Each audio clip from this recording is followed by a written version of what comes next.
Well, welcome. This is week 4, I believe, of our series, Smoothies, Salads, and Soups. Actually, I have that backwards. Soups we did last week. This would have been a good day for soup. However, even though it's a blustery 30, whatever it is right now, we're making salad, but I have a treat for you. This salad alone is a treat. It's a roasted cauliflower, kale, and brown rice salad. And I have cooked some things in advance and I've kept them hot because this salad actually can go either way.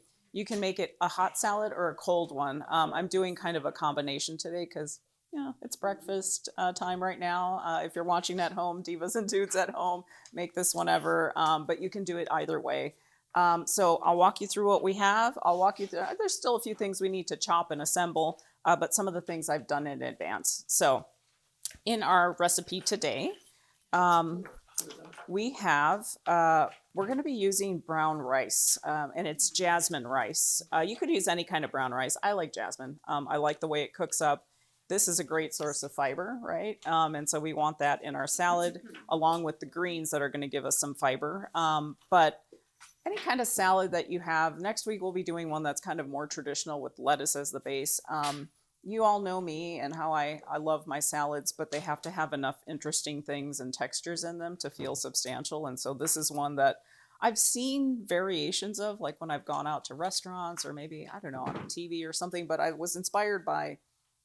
think what I was inspired by for this one was these, the raisins.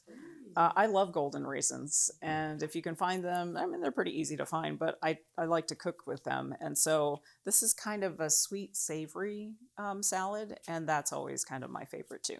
So I basically took 1 cup of brown jasmine rice. I gave it a quick little rinse in a colander. And then I cooked it with a shallot. This time I used shallot, but you could use a red onion if you didn't have it, or just leave it out. And then I did that with 1.5 cups of water and just 1 tablespoon of oil. So put it in a pot all together, bring it up to high.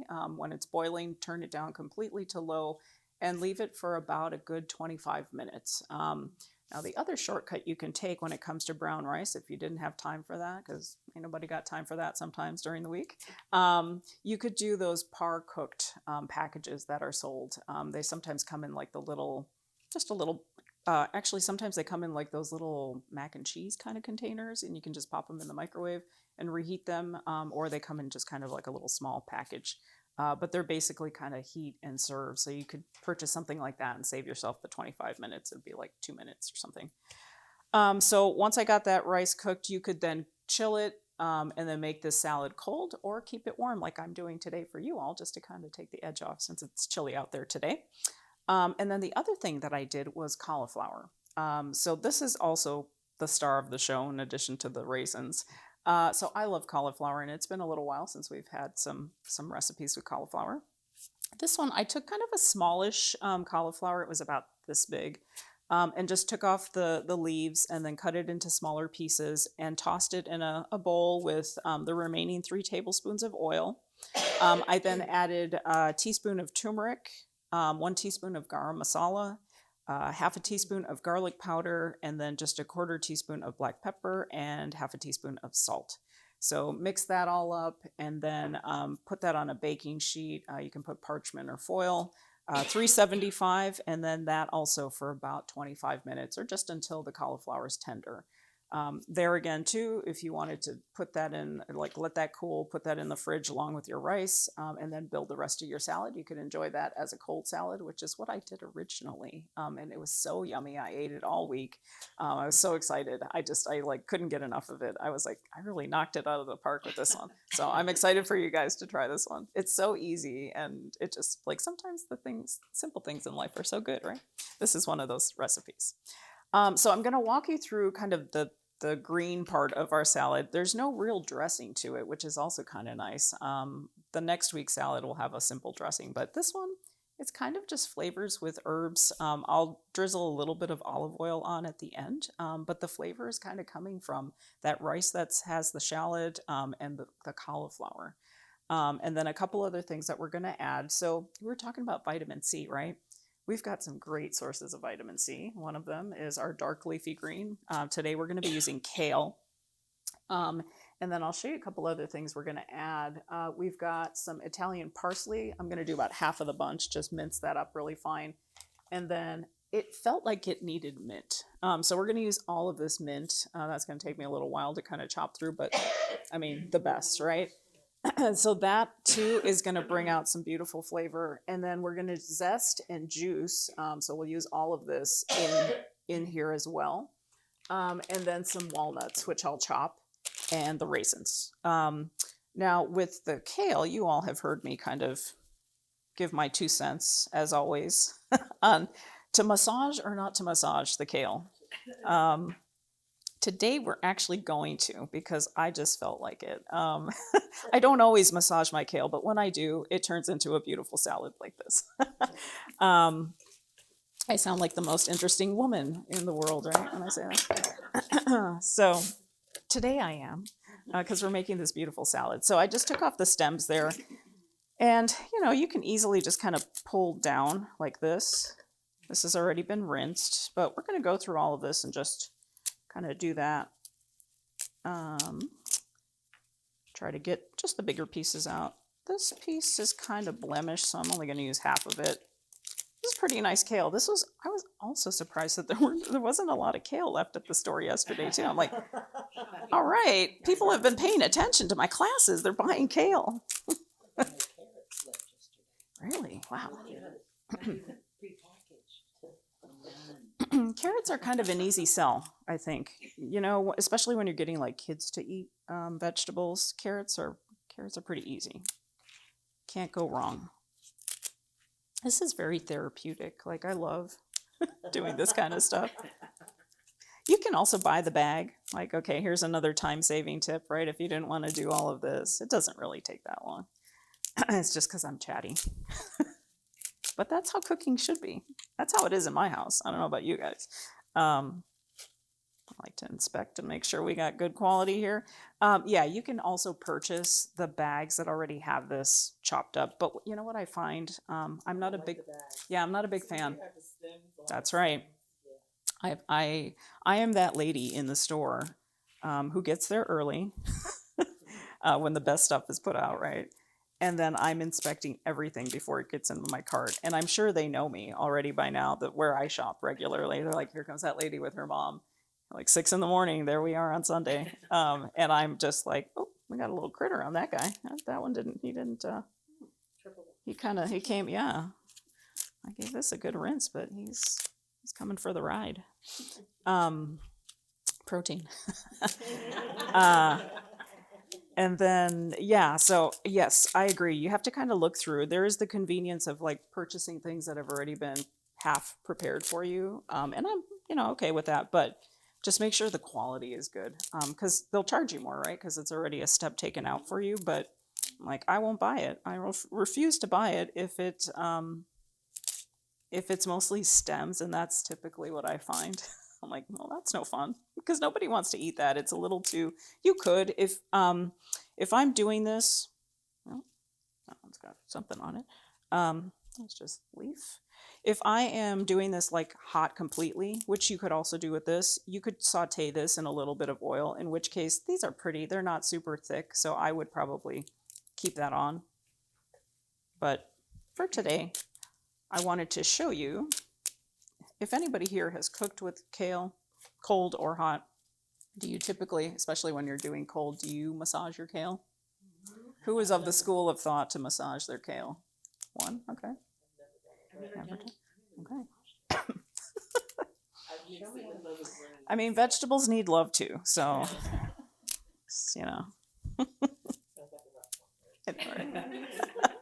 Okay. My board is overflowing, so I'm just going to kind of move a little bit over here so I can work with this. But basically what I do, just kind of roll it into a nice big ball, as much as I can get. And by doing this too, by chopping it, you're kind of massaging it, right? You're basically just breaking it down. I know sometimes people have issues with consuming fresh, got a little leaf in there, consuming fresh raw produce. Especially if they're just getting into the habit, and it's January, right? So people are, wanting to get on the bandwagon of eating healthy, and anything green usually is associated with being healthy. I don't know where that ever started, but I always find that interesting. People will say it's green, especially kids, right? It's green. I'm not going to eat that. It probably doesn't taste good because it's healthy. But yeah, I would say the more you kind of chop things down, cook it down a little bit, that's easier on the digestion, especially if you're just working up to incorporating more things like raw fruits and vegetables into your diet. So in goes a little bit of that. Let me do the rest here. Let's see, can I do it all in one? Maybe. I got small hands. We're going to attempt it, ladies. Just watch your fingers. Oh, runaway kale. You could also do this with collard greens. That would be nice. You can eat collard greens raw. I've done a nice salad. Maybe I won't tell you because maybe I'll make that for the next series. But I've done a raw kind of collard green salad that's delicious. Or I've seen before people using collard greens and they slightly just like blanch them. And then they will use them kind of like rice paper rolls and fill them. You could fill them with, any kind of meat or other veggies like a spring roll. All right, so we're gonna just add the rest of this in here. So that's I think maybe I measured about 7 cups thereabouts. So a nice big bunch. Grab a good bunch. And you could use any kind of kale. This is just the regular curly kale. The lacinato, or what they call dino kale, which looks like dinosaur, like lizard skin, I think. That's really nice. That's even darker green. So the darker the green, the better. I don't know. I think it's all delicious and all good for you. So, but I love kale. I have had many people in my life who are not fans of kale. So to each their own. The next thing we're going to do is the lemon. And so what I want to do here is just zest first. And we can just do this all in the same bowl because it's all going to go into this bigger bowl to make our salad. But I just have this nice little microplane zester. If you don't have one of these at home and you have a regular box grater, usually there's a side that has kind of smaller holes that you could use. I would just be very careful with your fingers and also to not get a lot of that kind of white peel underneath because that's a little bitter. But just want, a good amount of this fresh flavor. I mean, I think the easy thing when people say, I just never know what to cook, right? Part of it is just kind of doing something simple like this. Citrus is one of my favorite things to use. When I was first learning how to cook, one of my favorite chefs is Jamie Oliver. But I always used to kid that everything he made had lemon in it. And now I understand why, though. Because it brings so much brightness to recipes and it kind of works in everything. So I still love his recipes and I appreciate that, citrus, vitamin C, right? But it brings out a lot more, makes food pop. And, lemons are fantastic. There's all different varieties now. Limes are the same. We'll see that a lot here. They use limes in everything. Blood oranges. Somebody was recently telling me about blood oranges and I love them, but it's been years since I've actually tasted one the way they should taste because every time I get teased into buying one, they're terrible. so I don't really buy them a lot anymore. But when I've had them in the past, they have a nice deep kind of citrus flavor and I don't know. I wouldn't want to commit to a whole bag if they weren't that great. So I'm just going to juice these lemons as well. Oh, they're pretty juicy, which is great. And we're going to use this to massage our kale and basically break it down a little bit and give it some flavor. And so we've got our vitamin C here. Have you all tried any of the pairings that we've talked about in any food recipes that you've been enjoying lately? The vitamin C and iron, what are the other ones we talked about? Or any just kind of like looking at incorporating more vitamins through food. Have you all been a little more aware of that? Yes. Yeah, Very kale. Or no. good. Kale is on the mind today. Kiwi. So, Kiwi, yeah. I went to Sam's the other day, and they had red kiwi. It's Ooh. like red kiwi. I'm like, I've never seen red kiwi. but it's not. It's the inside of the kiwi is red. Ah, the flesh part is red. Yeah. Okay. So and then I'm real particular about kiwi. I like the yellow kiwi, but these were good. So at Sam's they have them in a big container, and my son and I both like a lot of kiwi. So I thought about the kiwi and pairing that like we did last week. Yeah, and that's what we did. Awesome. Very good. All right. I love it. I'll have to keep my eye out. So Sam's, for those at home, Sam's red kiwi.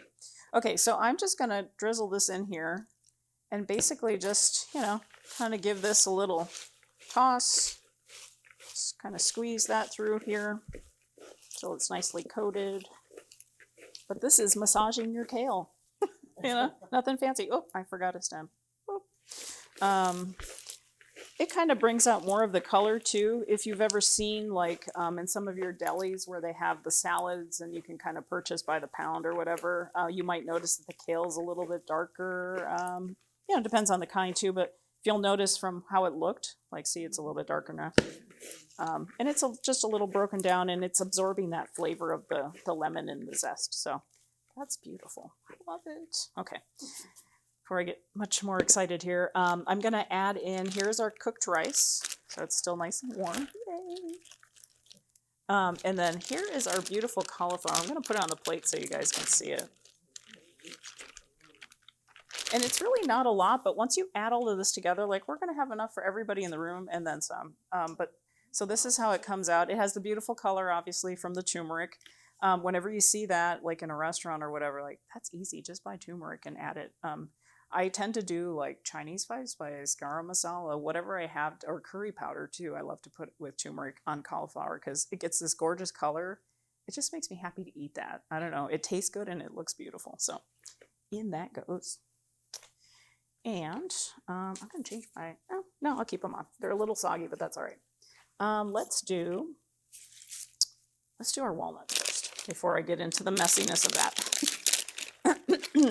My least favorite things to do, I don't know, you guys have been coming to my classes for a while. There's two things I hate chopping because they're messy on my cutting board. One is an herb and one is not. Do you guys remember? Garlic is one of them. And parsley is the other one. Because it just takes forever. I always thought when I was first learning how to cook, I'm like, if I could invent something like a cutting board that would be self-cleaning or something for stuff like that, I would be a million, right? Yeah. Guys, I'm telling you, if you guys help me think of something, we could just, take it. Yeah, Shark Tank. Okay, so I probably did too much, but that's okay. You're really just looking for about half a cup of chopped walnuts. Usually I eyeball it all right, but I got a little excited this morning, trying to keep us warm. It's not too bad out there right now. It is the wind is, the wind is, I think there's a flag down. But we are here. I'm so excited that you guys came out today, but please be safe today because it is going to get even colder. And those roads are not going to be fun. Okay, so we don't want to completely like mince it up, just give it some good texture. So half a cup. Did I do it? I think I did a little more. But you know what? We're going to throw all of it in because that's how we roll. Don't waste it. Just a little more. And then let's do our raisins. So that's also half a cup. Move this out of the way so you all can see.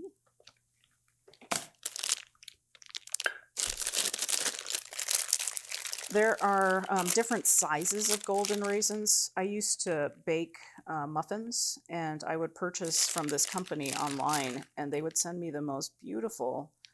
They were like this big, each one, because, I mean, they're grapes, right? But they were so juicy and so flavorful.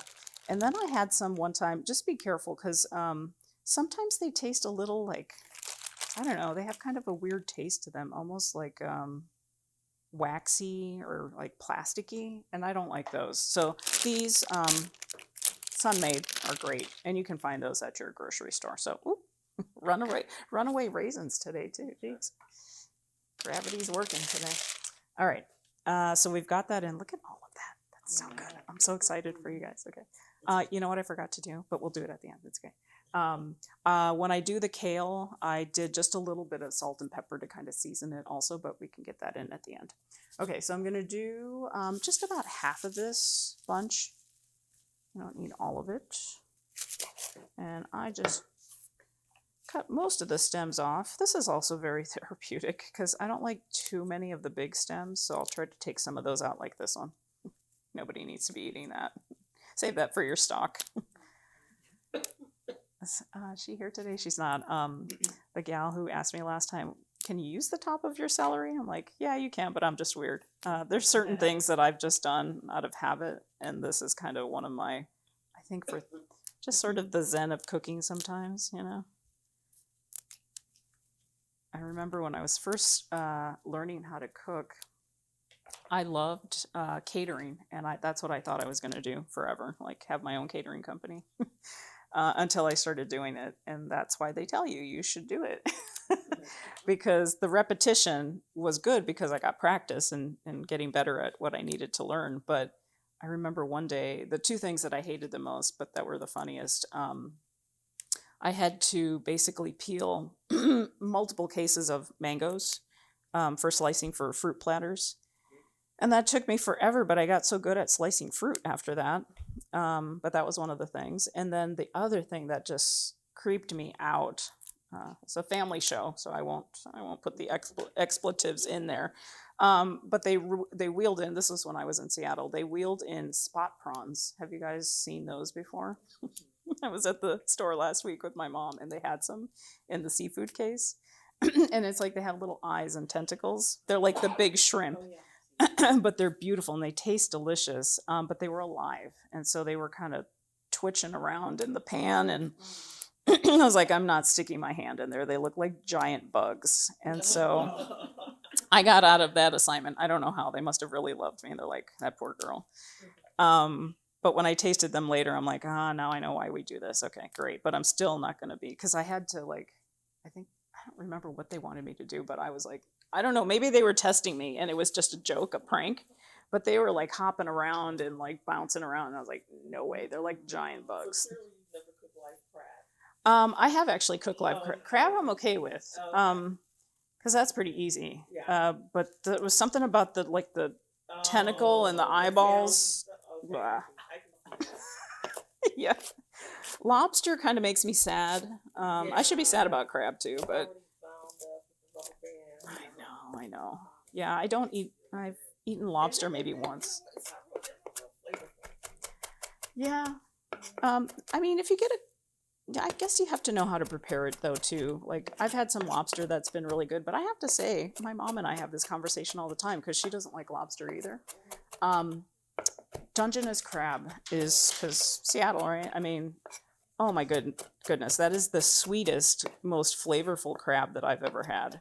There's all sorts out there, but that is one of my favorites. When I went back to visit a couple of years ago, a couple of my friends had me over, and one of them was actually one of my former culinary instructors. And he said, "What do you want?" And I said, "I want some crab."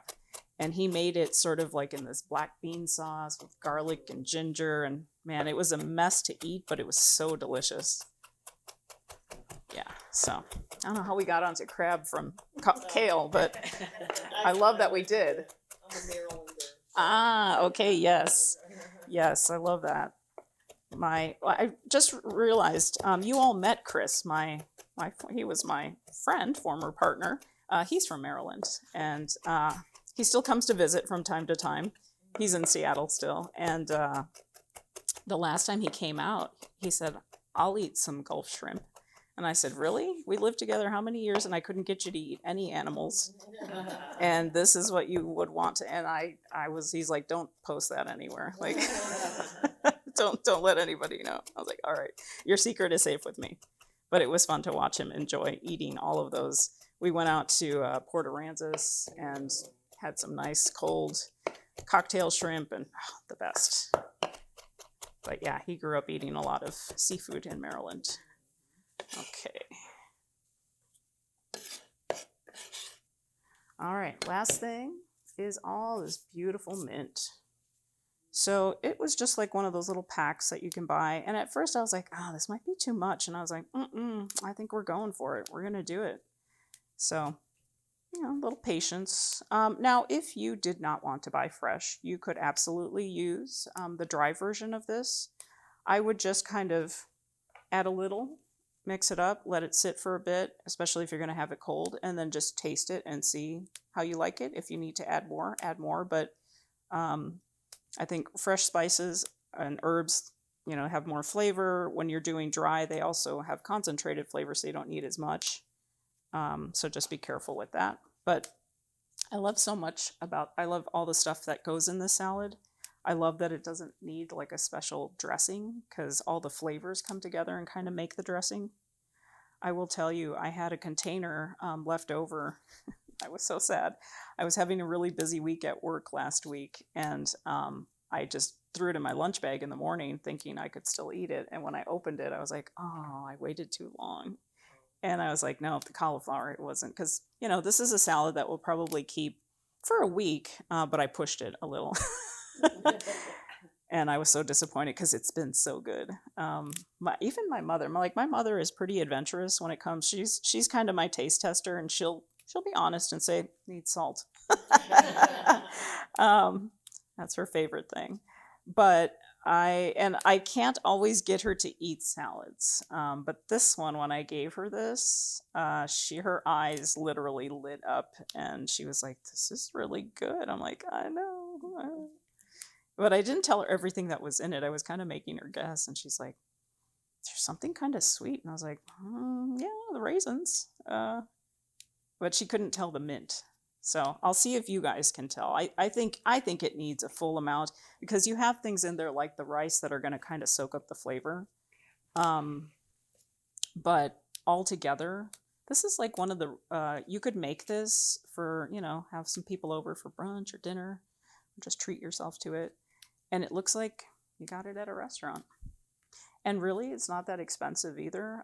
Probably the most expensive thing are the walnuts. The raisins, not too bad. It's always good to have rice on hand. Brown rice, obviously, is a favorite because it's got all of the goodies in it still. It hasn't been stripped of all that good fiber that we want. Okay, we're getting down to the last one here, ladies. This tiny little one here. All right. So I'm going to do, I don't think I need to roll that up. I'm just going to go like this. This smells so great.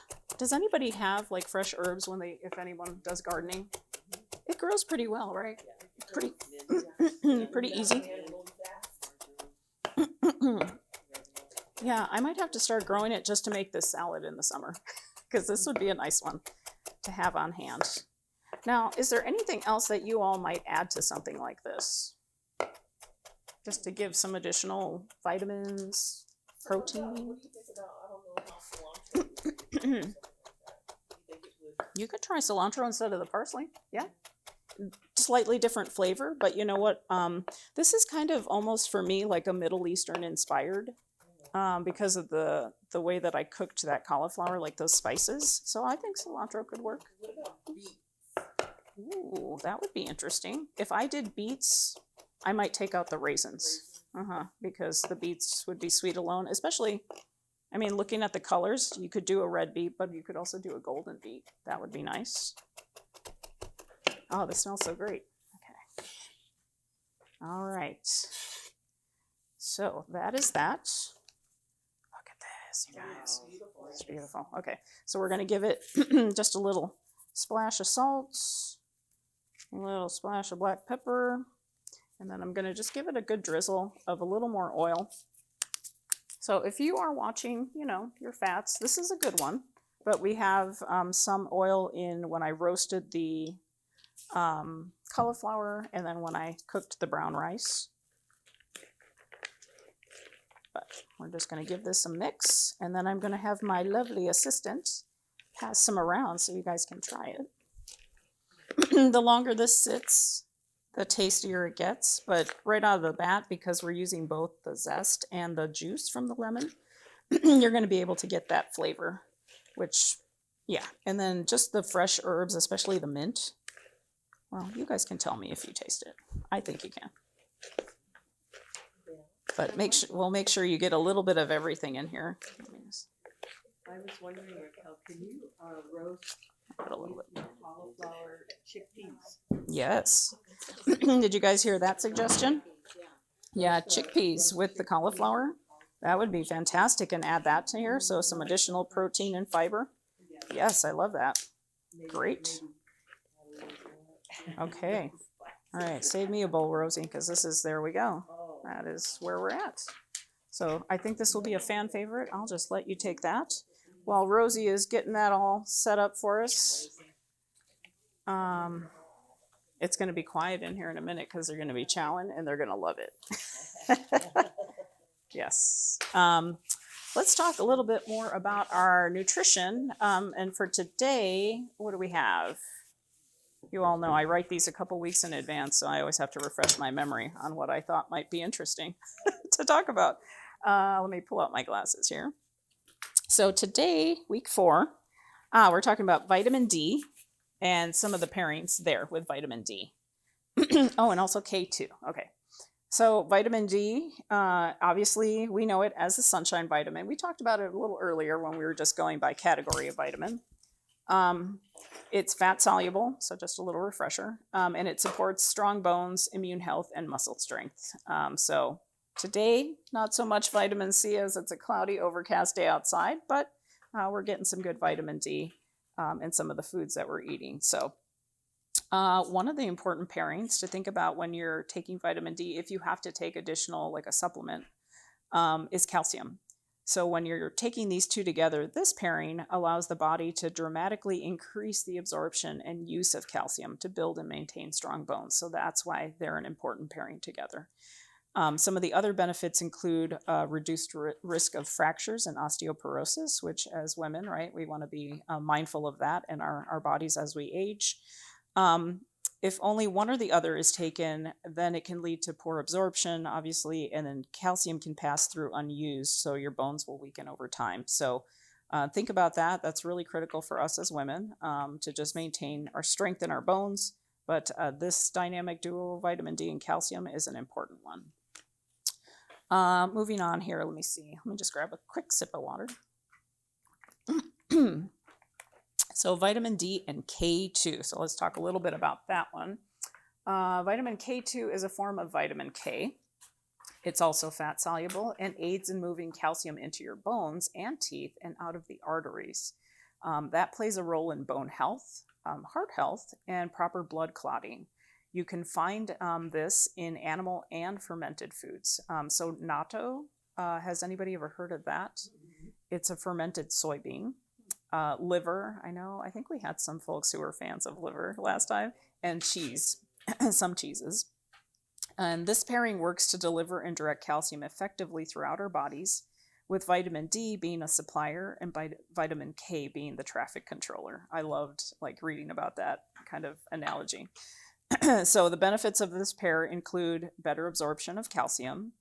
Our bones benefit from calcium, so the arteries stay clear and flexible and bone density improves. So we want to be also mindful of that. Like anything that's related to the heart, keeping those arteries pumping free and clear is always a good thing.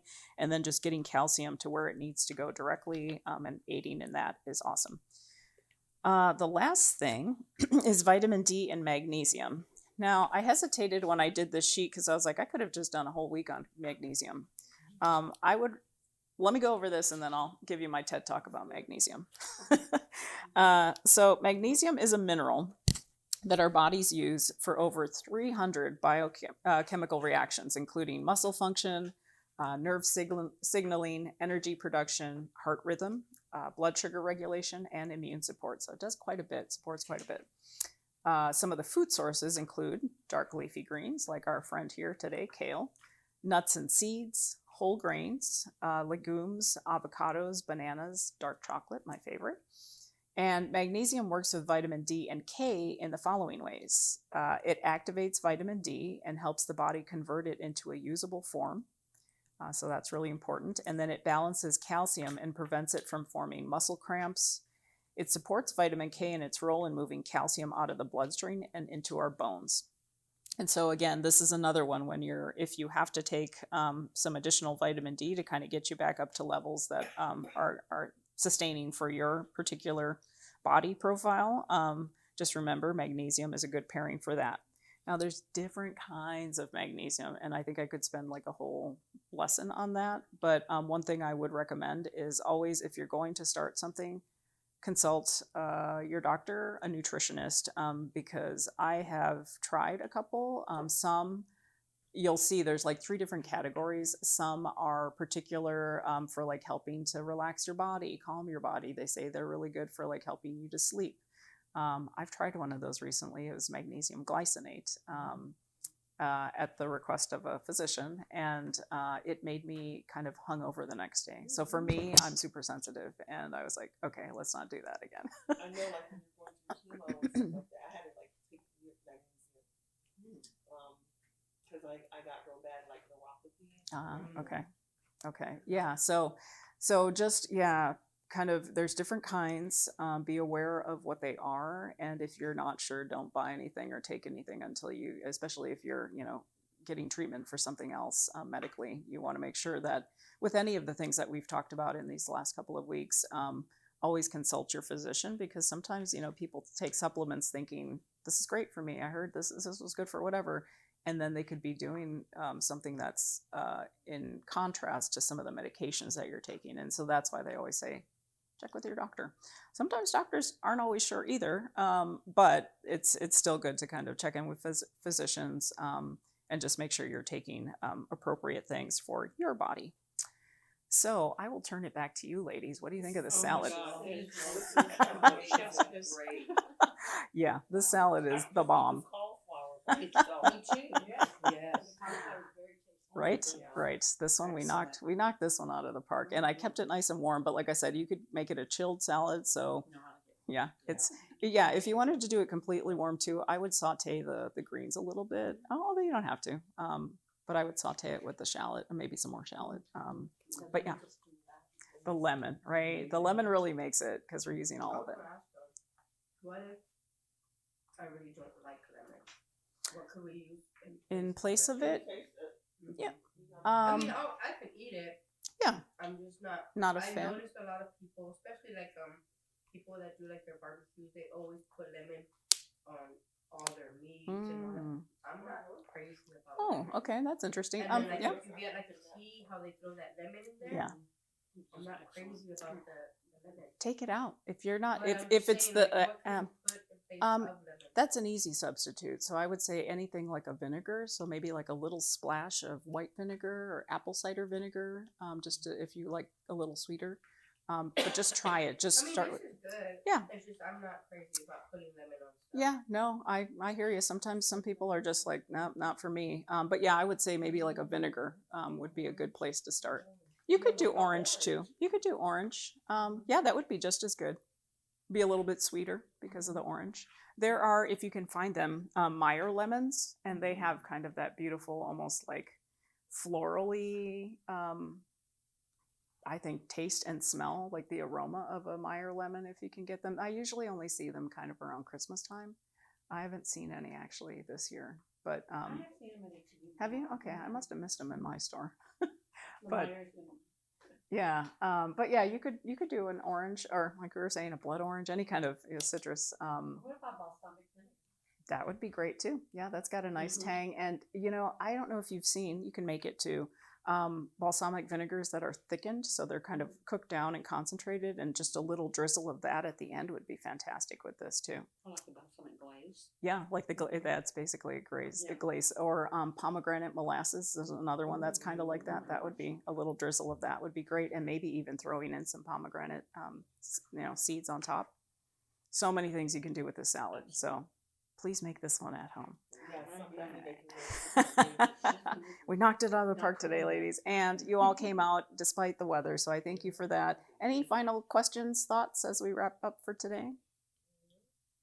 Okay, well, divas and dudes at home, I hope you check this out. Stay warm, everybody stay warm, safe on the roads today, and next week will be the final week of our series. We're wrapping up with that Greek baked feta salad, so stay tuned, be back.